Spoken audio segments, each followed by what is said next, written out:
우리 옆 사람 인사할까요? 강하고 담대하십시오.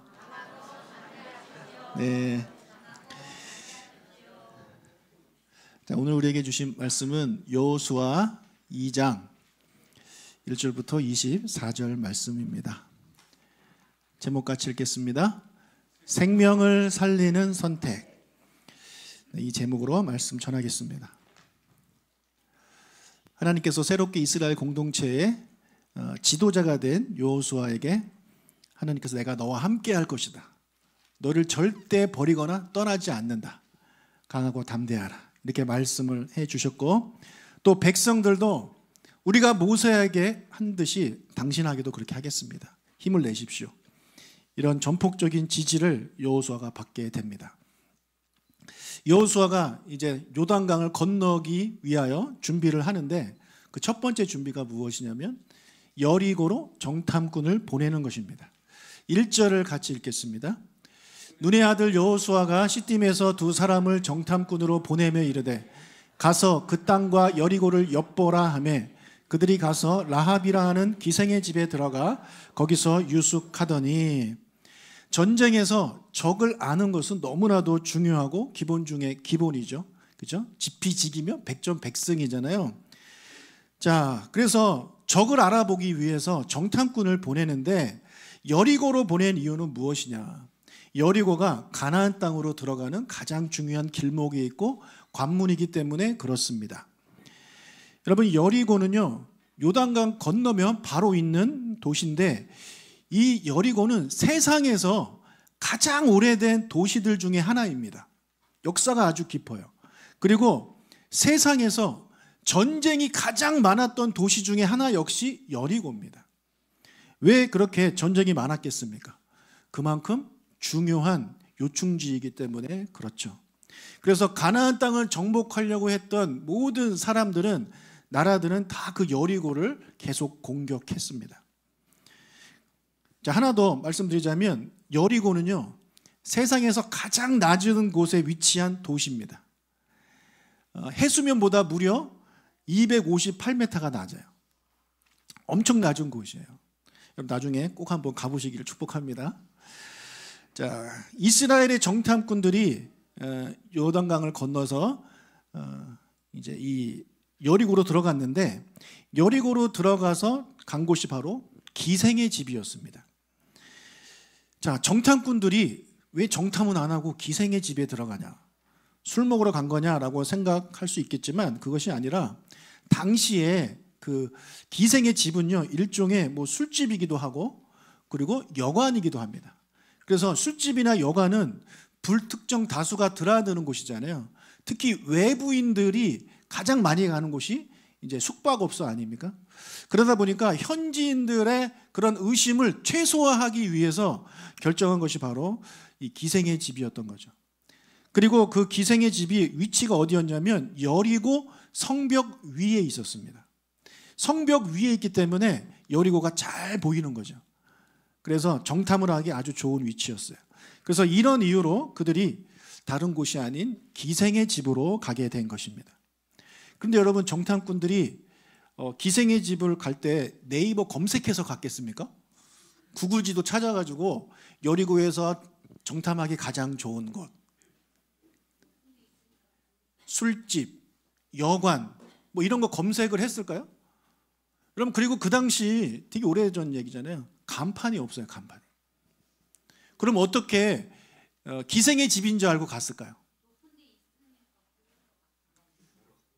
물어봤겠죠. 그렇죠? 또는 그냥 지켜봤겠죠. 사람들이 어디를 들락날락하나, 어디로 들어가는 게 좋은가 지켜봤을 거예요. 자, 여러분, 만약에 물어봤다면 여리고 주민들이 듣고 발음이 좀 이상했겠죠. 아무래도 현지인이 아니니까. 게다가 또 두리번 되면 뭔가 좀 수상해 보이잖아요. 게다가 그때가 언제냐면 이스라엘이 요단강을 건너기 바로 전이고, 요단강 바로 앞에 무려 200만 명이 진을 치고 있습니다. 여리고 사람들이 다 보여요. 그리고 쟤네들이 관광 온 거 아니라는 거 알아요. 지금 가나안 땅을 정복한다는 것을 그들이 다 알고 있어요. 그러니까 그 어느 때보다도 신경을 쓰고 있는 상황입니다. 자, 그러다 보니까 이 정탐꾼들이 어두운 밤에 들어왔고 움직였음에도 불구하고 바로 발각이 된 거예요. 이스라엘 정탐꾼들이 여리고 안으로 들어왔다라는 그런 신고를 받은 왕이 군사를 보내서 그들을 잡아라 라고 명령을 내립니다. 2절과 3절입니다. 어떤 사람이 여리고 왕에게 말하여 이르되 보소서 이 밤에 이스라엘 자손 중에 몇 사람이 이 땅을 정탐하러 이리로 들어왔나이다. 여리고 왕이 라합에게 사람을 보내어 이르되 내게로 와서 내 집에 들어간 그 사람들을 끌어내라. 그들이 이 온 땅을 정탐하러 왔느니라. 자, 이렇게 잡으라고 어디로 보내냐면 라합의 집으로 보냅니다. 자, 그 기생의 집의 주인이 바로 라합이었던 거죠. 여러분, 라합도요, 이 정탐꾼들을 보자마자 딱 알았어요. 아, 쟤네 이스라엘 사람들이다. 그러니까 이 평범한 여자인 이 라합의 눈에도 이스라엘 사람이 금방 티가 났다면 다른 군인이나 뭐 경찰과 같은 그런 존재가 있었겠죠. 그런 파수꾼들한테 금방 발각이 됐을 것이라고 그녀가 짐작을 해요. 그래서 분명히 신고가 들어갈 것이다. 잡으러 올 것이다. 그래서 어떻게 하냐면 그들을 숨겨줍니다. 4절에서 6절입니다. 그 여인이 그 두 사람을 이미 숨긴지라 이르되 과연 이 사람들이 내게 왔었으나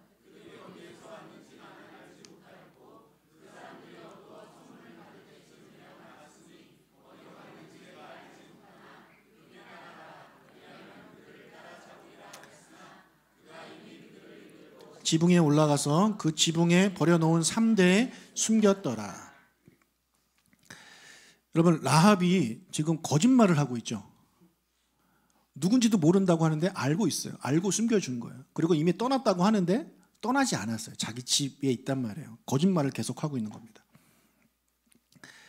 우리 김진수 권사님이 나 먹으라고 이 레몬이 들어간 물을 주셨는데 먹었더니 부작용이 있습니다. 자꾸 침이 나옵니다.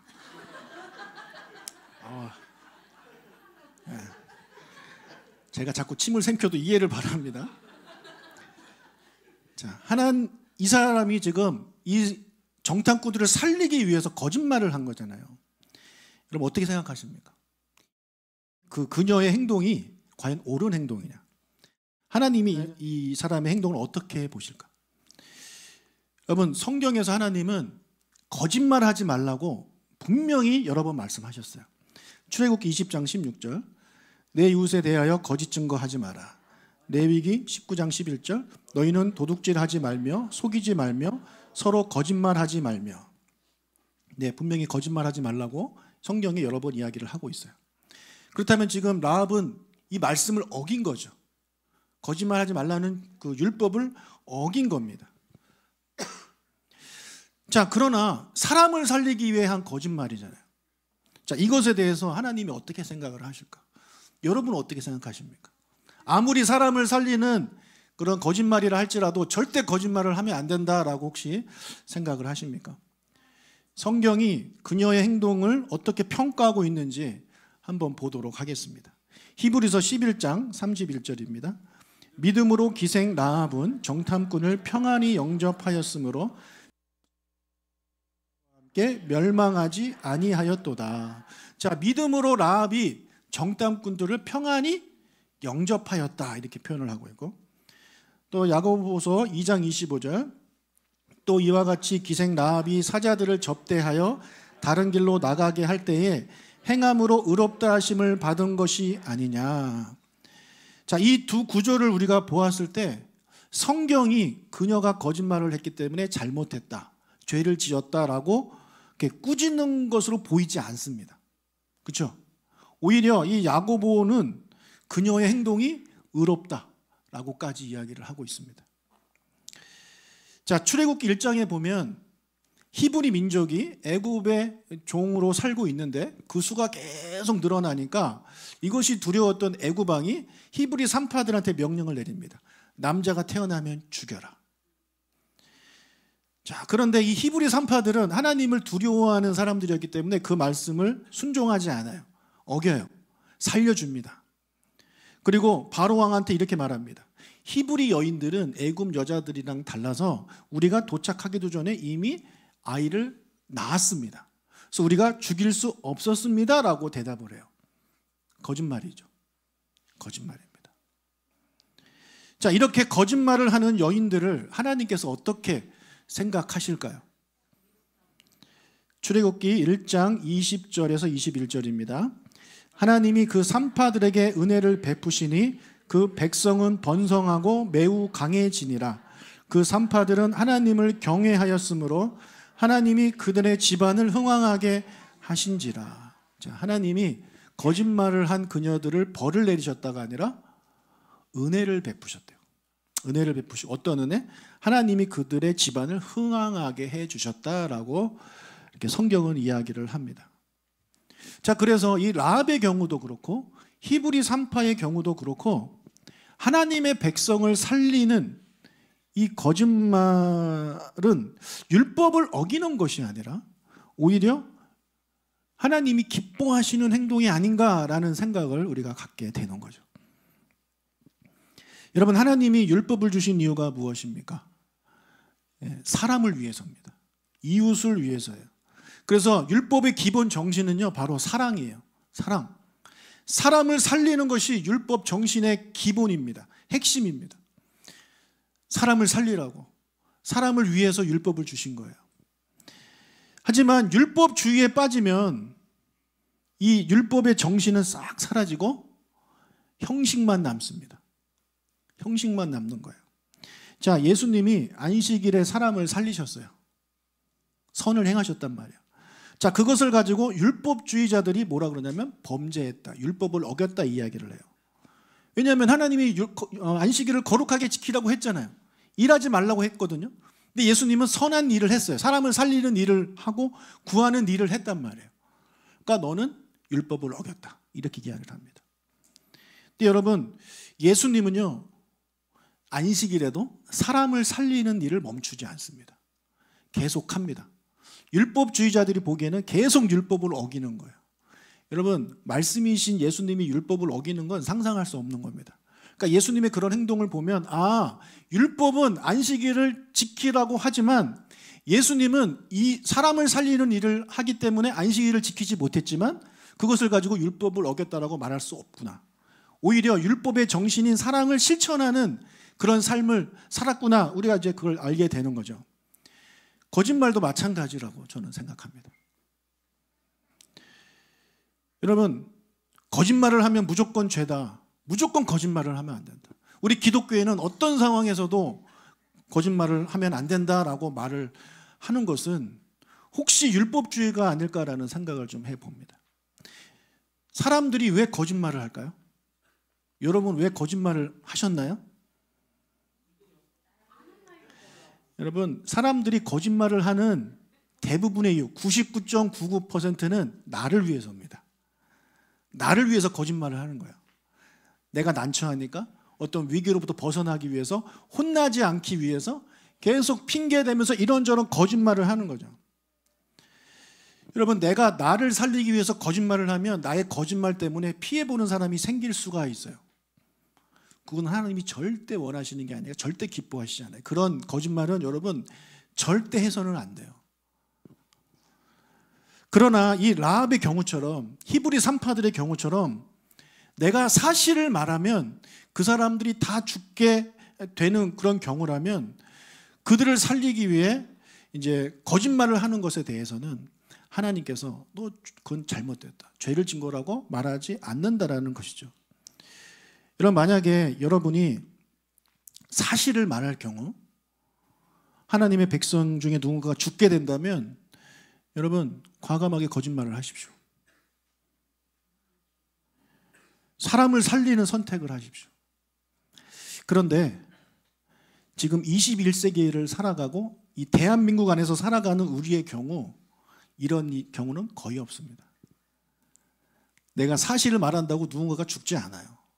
그러나 우리 북쪽으로 조금만 올라가도 있는 북한에서는 이게 현재도 일어나고 있는 일입니다. 예수 믿는다고 누군가가 이제 사실을 이야기하면 그 사람은 잡혀가서 죽게 되어 있어요. 엄청난 그런 고난을 당하고 죽게 되어 있습니다. 그러니까 우리는요, 이 세상 살아가면서 내가 사실을 말함으로 누군가가 죽는다? 내가 거짓말을 해야 누군가가 산다? 이런 고민을 하는 그런 세상에 우리는 살고 있지 않아요. 어떻게 보면 그게 너무너무 감사한 거예요. 그렇죠? 여러분, 그런데 이게 있어요. 뭐냐면 우리가 거짓말을 해서 누군가를 살릴 일은 거의 없어요. 그런데 우리가 사실을 말해서 누군가를 살릴 경우는 많을까요? 적을까요? 엄청나게 많습니다. 자, 내가 거짓말을 해서 사람을 살릴 일은 거의 없지만 내가 사실을 말함으로 사람을 살릴 일은 너무너무 많아요. 근데 사람들이 말을 안 합니다. 침묵해 버립니다. 왜 말을 안 할까요? 귀찮고, 내가 힘들고, 또 내가 사실을 말했는데 받아주지 않으면 상처받고, 이러니까 그냥 사실을 말하지 않는 거예요. 내가 사실을 말해주지 않으니까 이 사람들은 죽어가고 있는 거죠. 그래서 수많은 사람들이 죽어가고 있어요. 근데 우리는 죄책감이 없어요. 여러분, 만약에 진짜 여러분이 사실을 말해서 누군가가 죽었다 그러면 죄책감이 엄청 있을 거 아닙니까? 근데 내가 사실을 말하지 않아서 누군가가 죽는 거, 수많은 사람이 죽는 거 알고 있어도 죄책감이 없어요. 걔네들 죽을 놈들 죽은 거야, 이렇게 혹시 생각할지도 모르겠습니다. 여러분, 저와 여러분이 하나님이 당신을 사랑하십니다. 사실입니까? 거짓입니까? 사실입니다. 당신이 예수를 믿지 않으면 당신은 하나님 나라에 가지 못하고 지옥에 가게 되어 있습니다. 이것도 사실이죠. 우리가 이 이야기를 해야 돼요. 알려줘야 돼요. 근데 우리가 이걸 안 하는 거죠. 이거를 안 하니까 수많은 사람들이 그냥 죽어가는 거예요. 그런 거에 대해 우리가 죄책감이 없어요. 왜요? 내가 그렇게 말하면 나 힘들거든요. 거절당하는 거 힘들고, 누군가가 한마디 하는 거 듣기 싫고, 관계 깨지는 거 싫고, 그러니까 나를 위해서 사실을 이야기하지 않아요. 그게 우리의 모습입니다. 여러분, 사람을 살리는 선택을 우리는 해야 됩니다. 내가 비록 힘들고 어려워진다 하더라도 내가 사실을 말함으로 사람이 살 수 있다면 사실을 말해야 되는 거고, 내가 거짓을 말해서 사람이 살 수 있다면 거짓을 말할 수 있는 용기가 우리한테 필요한 거예요. 그런 용기가 저와 여러분에게 있기를 주님의 이름으로 축복합니다. 자, 거짓말과 관련해 제가 한 가지 질문을 드리겠습니다. 교회에 오기 위해, 예배를 드리기 위해, 또는 선교를 가기 위해 거짓말하는 것이 옳습니까? 생각을 하고 대답을 하십시오.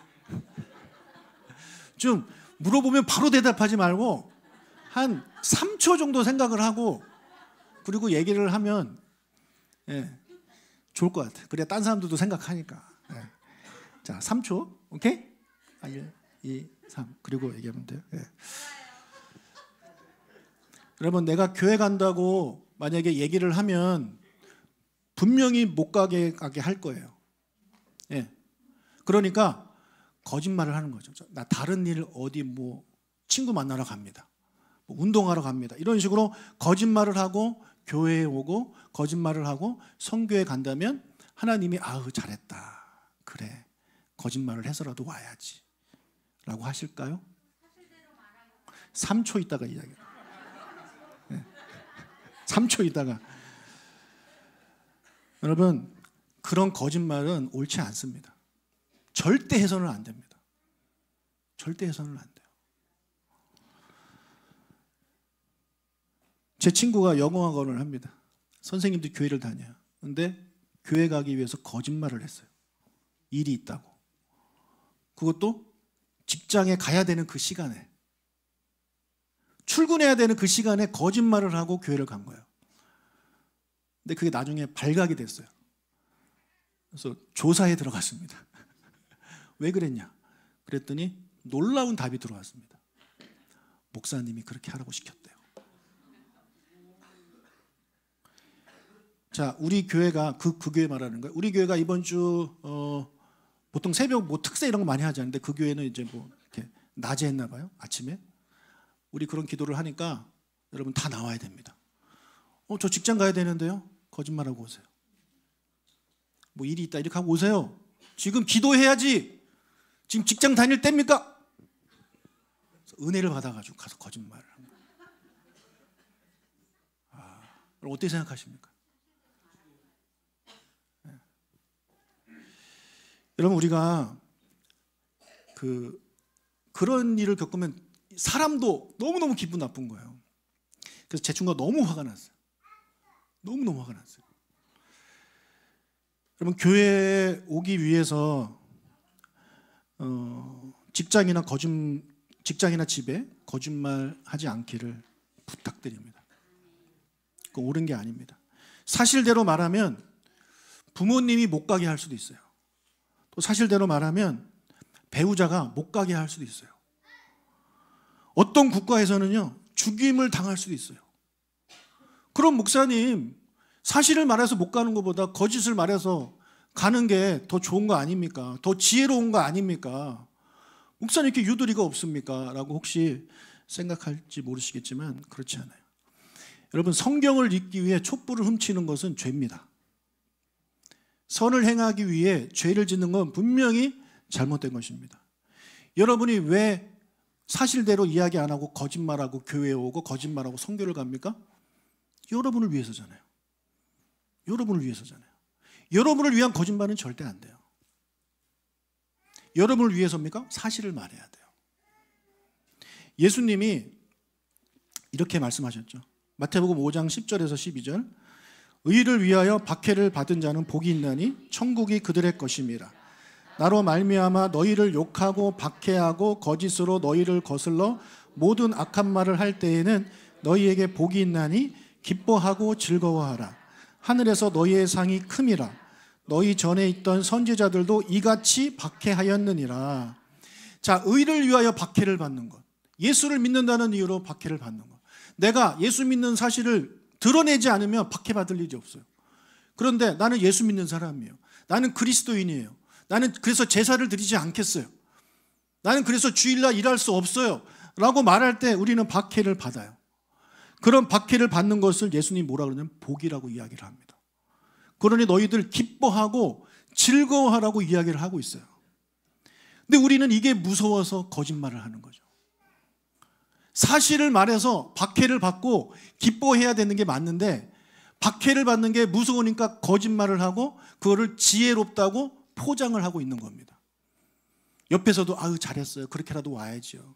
그렇게라도 오면 언젠가 남편이 허락할 겁니다. 얼마나 달콤해요. 얼마나 달콤해요. 얼마나 듣기 좋아요. 근데 성경은 아니라고 이야기를 하는 거예요. 여러분 교회를 간다고 솔직하게 말하고 그러면 믿지 않는 가족들이 핍박합니까? 예, 받으십시오. 핍박을 좀 당해보십시오. 두려워하지 말고. 그건 복된 일입니다. 사실을 말하세요. 나는 예배하러 가야 됩니다. 당신이 나를 때려 죽여도 나는 가야 됩니다. 그렇게 용기 있게 말하고 오십시오. 혹시라도 지금 거짓말로 교회 오는 분이 있다면 그럼 언제까지 거짓말을 할 겁니까? 언제까지? 이제라도 여러분 드러내세요. 제가 고등학교 시절에 저희 교회 토요일에 고등부 예배가 있었습니다. 제가 그때 학교에서 어떤 특별히 관리하는 그런 반이 있었는데 제가 그 반 소속이었어요. 그래서 선생님이 토요일도 밤 늦게까지 자율학습을 이제 시킵니다. 근데 저는 예배에 가야 되기 때문에 빠졌습니다. 선생님이 안 계셨어요. 그냥 갔어요. 월요일이 됐어요. 선생님 저를 불러요. 너 어디 갔냐 그날.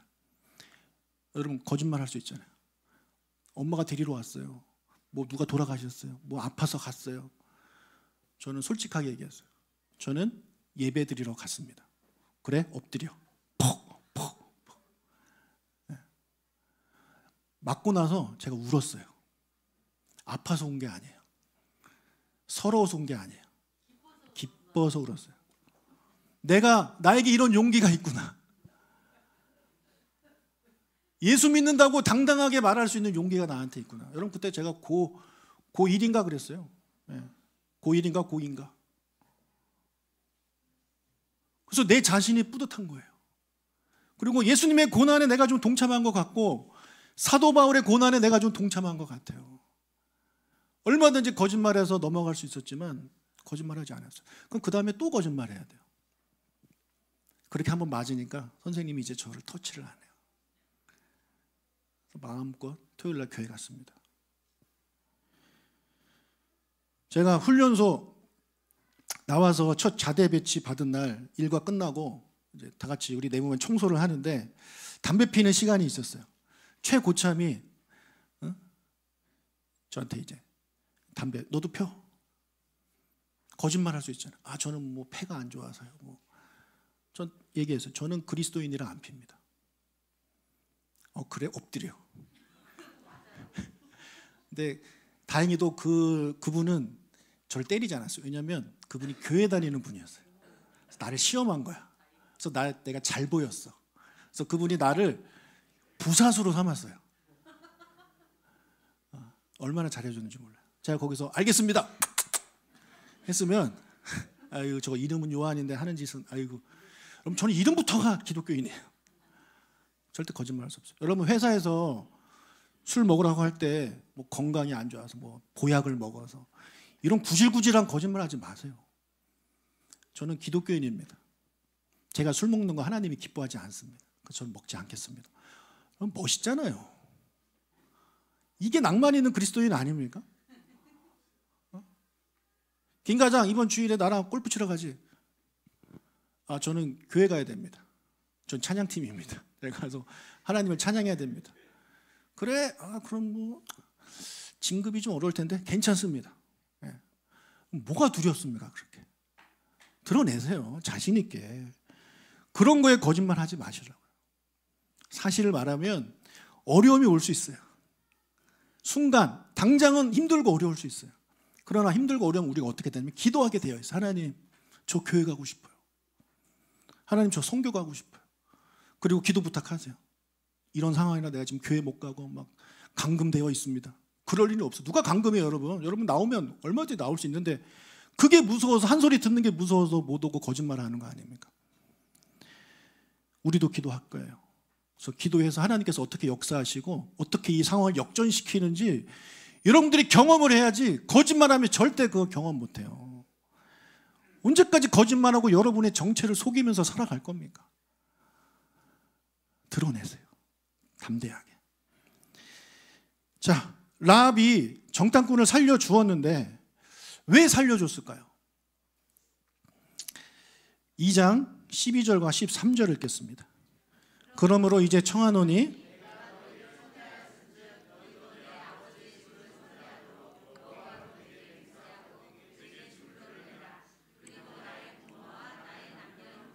그들에게 속한 모든 사람을 살려주어 우리 목숨을 죽음에서 건져내라. 자, 왜 살려줬습니까? 누구를 살리기 위해서 그들을 살려줬나요? 네, 나의 부모와 나의 남녀 형제와 그들에게 속한 모든 사람들을 살려주십시오. 그 부탁을 하고 있는 거예요. 자기 살려달라는 얘기 없어요. 그러니까 라합이 그들을 살려준 이유는 자기가 살기 위해서 그들을 살려준 게 아니라 자기 부모, 자기 가족, 그들의 가족들을 살리기 위해서 부탁을 한 거예요, 지금. 그러면서 뭐 뒤에 뭐 우리 목숨 하니까 그녀도 뭐 들어갈 수도 있겠죠. 그러나 자기가 가장 먼저는 아니라는 거예요.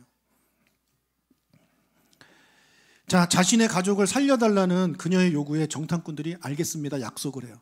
단 조건을 하나 답니다. 18절, 19절. 우리가 이 땅에 들어올 때에 우리를 달아내린 창문에 이 붉은 줄을 매고 내 아버지의 가족을 다 네 집에 모으라. 누구든지 내 집 문을 나가서 거리로 가면 그의 피가 그의 머리로 돌아갈 것이요 우리는 허물이 없으리라. 그러나 누구든지 너와 함께 있는 자의 손을 대면 그의 피는 우리의 머리로 돌아오려니와. 자, 조건이 뭡니까? 너의 집에 있어야 살 수 있다. 너의 집 밖으로 나가면 그들을 살릴 수가 없다. 왜 살릴 수가 없겠어요? 얼굴을 몰라요. 여기 뭐 명찰 달고 다니는 것도 아니고 죽일 때마다 너 혹시 라합의 가족이냐 이러고 죽일 수도 있는 거 아니에요. 불가능합니다. 그러니까 약속을 한 거예요. 한 장소를 딱 정하고 그 장소 안에만 있으면 살 수 있다. 그게 라합의 집인 거예요. 여기를 벗어나면 죽는다. 그러니까 이게 그들이 내건 조건입니다. 예. 합당한 조건이죠. 그렇죠? 자, 그러면 이제 라합이 가족을 살리는 일은 끝났습니까? 이제 끝났나요? 이제 마음 편하게 있으면 되나요? 가장 중요한 게 남았습니다. 가장 어렵고 가장 중요한 게 남았어요. 그게 뭘까요? 가족을 모으는 거죠. 가족을 설득하는 거예요. 자기 집으로 다 모아야 돼요. 오세요, 오세요, 오세요. 어떤 일이 있어도 나가면 안 돼요. 지금 이스라엘 사람들이 와서 우리 이 여리고를 정복할 건데 우리는 반드시 질 겁니다. 그들이 모시는 신은 진짜 신이고 우리의 신은 가짜 신이고 우상입니다. 그러니까 우리는 그들에게 지게 되어 있습니다. 우리는 항복해야 됩니다. 제 집으로 오십시오. 그리고 어떤 일이 있어도 절대 제 집 밖으로 나가면 안 됩니다라고 이야기를 해야 돼요. 근데 이 이야기를 했을 때 가족들이 그러냐? 고맙다 야. 빨리 갈게. 이랬을까요? 여러분, 가족 설득은 참 어려운 겁니다. 소돔과 고모라를 멸망시키러 온 천사들이 롯에게 알려주잖아요. 이제 여기 멸망할 거다. 하나님이 멸망시킬 거다. 그러니까 너희들은 이제 빨리 떠나라. 그래서 가족을 데리고 떠나라고 하는데 가족들이 다 가지 않아요. 사위들은 말을 안 들어요. 아이고 장인어른 무슨 뭐 멸망을 합니까? 우리 요즘 잘 살고 있는데 가려면 당신이나 가셔. 갔어요. 그리고 아내 절대 뒤를 돌아보지 말라고 이야기했는데 아내는 또 뒤를 돌아봐요. 저기 내 재산이 있는데 내 프라다가 저기 있는데 이러면서 뒤를 돌아보다가 또 죽어요. 여러분, 라합은요 이스라엘 사람이 아니잖아요. 하나님을 잘 모르는 사람이에요. 그냥 소문만 들었어요. 그런데 그 소문만 듣고도 아는 거예요. 이스라엘 신은 진짜 신이다. 그러니까 그런 믿음을 가지고 라합의 가족들한테 항복하자, 와라, 나가면 안 된다라고 이야기를 했을 때 그 사람들이 그러냐 했겠냐고요. 아닙니다. 게다가 여러분, 라합의 직업이 뭐예요? 기생이에요. 요즘 말로 치면 성매매하는 분이에요. 여러분의 가족 중에 성매매하는 분이 있는데 그분이 여러분한테 어떤 이야기를 하면 신뢰가 갑니까? 여러분 중에 가족 중에 똑똑하고 머리 좋고 성공하고 자식 잘 키우고 그런 사람이 있으면 그래 그 사람 말을 좀 들을 게 있어 하겠지만 성매매하고 거지고 가난하고 무식하고 그런 사람들이 이야기할 때 그걸 듣겠냐고요. 라합의 말을 가족들이 듣겠냐고요. 라합이 여러분 가족 모르게 그 직업을 갖고 했겠습니까? 불가능한 거예요. 여러분, 지금 이스라엘 정탐꾼들이 약속을 했어요. 이제 이스라엘 군대가 들이닥칠 겁니다. 시간이 얼마 없어요. 그 전까지 이 라합은요 어떻게 해서든지 그들의 가족을 설득해서 집으로 오게 해야 돼요. 얼마나 많은 조롱과 비판과 비난을 당하겠습니까? 미쳤냐? 이런 얘기 하지 않겠어요? 네가 그런 직업을 가지고 살더니 이상한 소리를 하는구나. 얼마나 조롱받고 무시당하고 했겠습니까? 얼마나 자존심 상하는 이야기를 많이 들었겠어요. 근데 그녀는 포기하지 않고 계속해서 설득을 해요. 와야 돼요. 아버지 와야 돼요. 엄마 꼭 와야 돼요. 오빠 꼭 와야 돼요. 계속 설득합니다. 설득에 성공했을까요? 설득합니다. 6장 25절. 여호수아가 기생 라합과 그의 아버지의 가족과 그에게 속한 모든 것을 살렸으므로 그가 오늘까지 이스라엘 중에 거주하였으니 이는 여호수아가 여리고를 정탐하려고 보낸 사자들을 숨겼음이더라.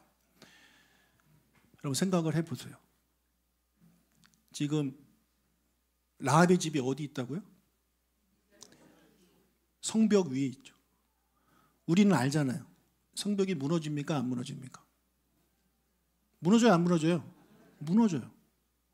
그러면 여러분의 집이 성벽 위에 있는데 성벽이 막 무너지고 있어요. 그럼 여러분 그 집안에 가만히 있겠습니까? 아니면 저 땅으로 가려고 노력을 하겠습니까? 집 밖으로 나가려고 노력을 하겠죠. 그런데 이 사람들은 안 나가는 거예요. 왜 안 나가겠어요? 잡은 거예요, 라합이. 절대 나가면 안 돼요. 절대 나가면 안 돼요. 성은 무너져도 우리 집은 넘어지지 않을, 우리 집은 무너지지 않을 겁니다. 그녀에게 그런 믿음이 있는 거예요. 사랑하는 여러분, 믿지 않는 가족을 전도하려고 노력하는 분들이 많이 계신 줄로 압니다. 힘들고 어려울 것입니다. 그만두고 싶으실 수도 있습니다.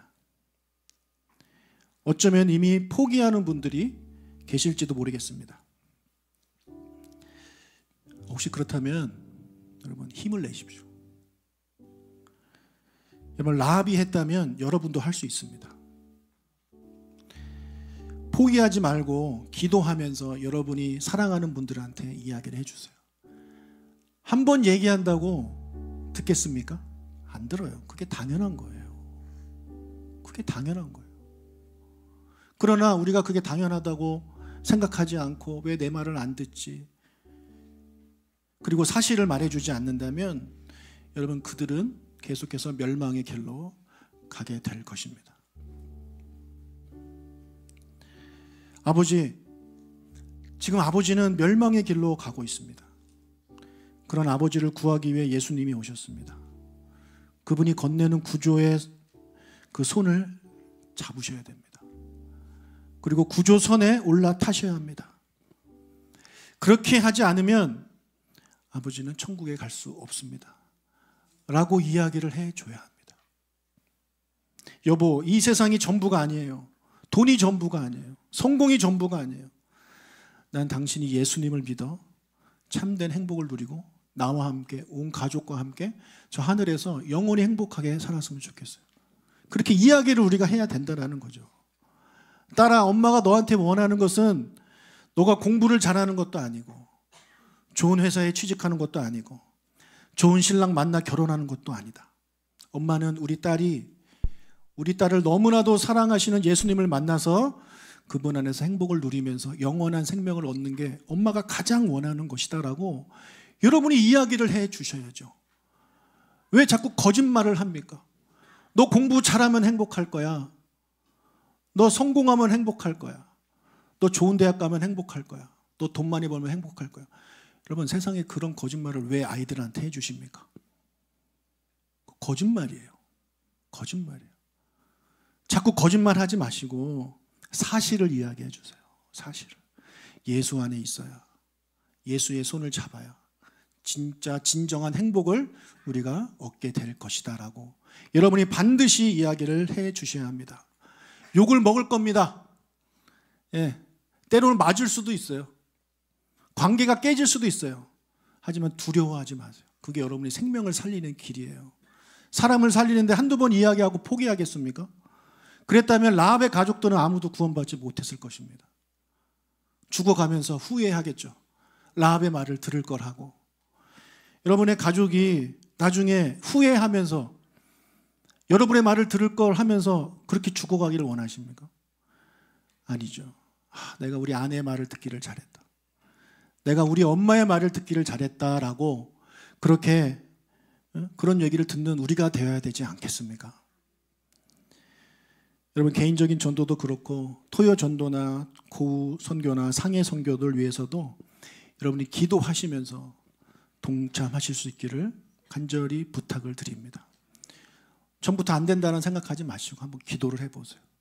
아버지 저 가고 싶습니다. 상황이 안 됩니다. 그러니 아버지가 도와주십시오. 그리고 한번 사실을 이야기해 보세요. 나 고우 선교 가고 싶어요. 나 가게 해주세요. 여보 허락해 주세요. 엄마 허락해 주세요. 한번 하나님께서 어떻게 일하시는지 한번 경험을 해볼 수 있는 여러분들이 되시길 주님의 이름으로 축복합니다. 라합처럼 사람을 살리는 선택을 하십시오. 우리 옆 사람과 인사하겠습니다. 사람을 살리는 선택을 합시다.